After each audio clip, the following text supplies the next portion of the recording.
So this is the story of Wastefield Croydon CRO, a really recent design that I've actually had this idea in my head for quite a while, and something maybe like a fire was kind of lit underneath um, that sparked me into doing it. But the story is that Westfield, the international, very popular shopping mall brand and company, decided about nearly 10 years ago that they wanted to build their third shopping mall in London, in Croydon, because Croydon has really good connections. It has catchment area going down towards Brighton, so it's really quick. You can get to Brighton, I believe, in about an hour on the train, if not a bit less. You can get to, from East Croydon, you can get to Gatwick Airport in 15 minutes from East Croydon. You can get to London Bridge and Victoria in about 12-15 minutes by train. And there's also the direct Thames link to St Pancras International, so you can pick up the Eurostar and go to Paris, Brussels, and other parts of the continent.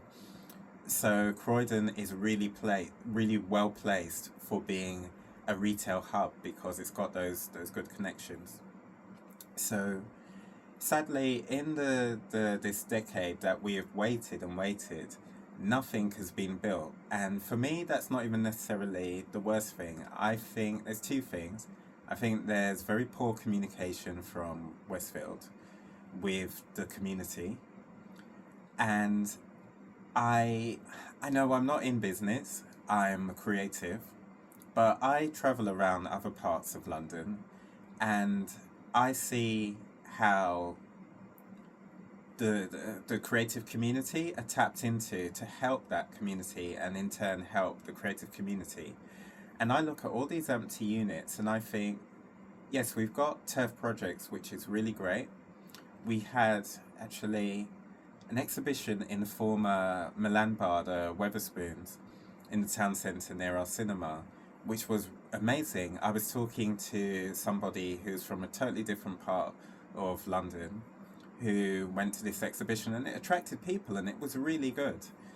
And so I think it's really sad that with all these empty units, Croydon has a population of about 350,000 people, if not more by now. It has the Brit School, it has Croydon College, it has a lot of creative people who are very well known. But yet, these units haven't been offered up as meanwhile uses, be they short term or long term, to keep people, keep that footfall in Croydon. The reputation for quite a long time has been bad and somewhat undeserved, but it's got worse. And I think the hardest thing for Westfield and the Whitgift Foundation, let's not leave them out, won't necessarily be to build a shopping mall, it will be to rebuild the reputation. And through my frustration, I came up with this idea of editing Westfield to be Wastefield because I feel that's what Croydon Town Centre has virtually become. We have so few units, so we now have so little footfall compared to what we had, say, 20 years ago, when my mum reminded me that back in the day, people would go on coach trips to come to Croydon. Until Westfield London in Shepherd's Bush was built, the Whitgift Centre was actually, which I didn't realise, it was the largest shopping mall in London still. And then I guess it was again probably superseded when Westfield Stratford City was built. But I would sort of think that you would have artists in these units, even if they're not working in it as a studio, creating maybe like dioramas, getting their work out there. Maybe dance groups, so they have space, dance studio space, theatre groups.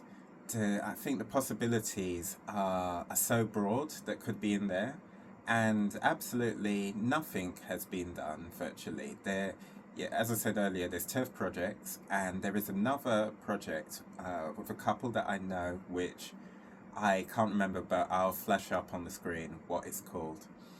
they do workshops which are amazing, but these are only two things, and the Whitgift has at least 100 units, if not more.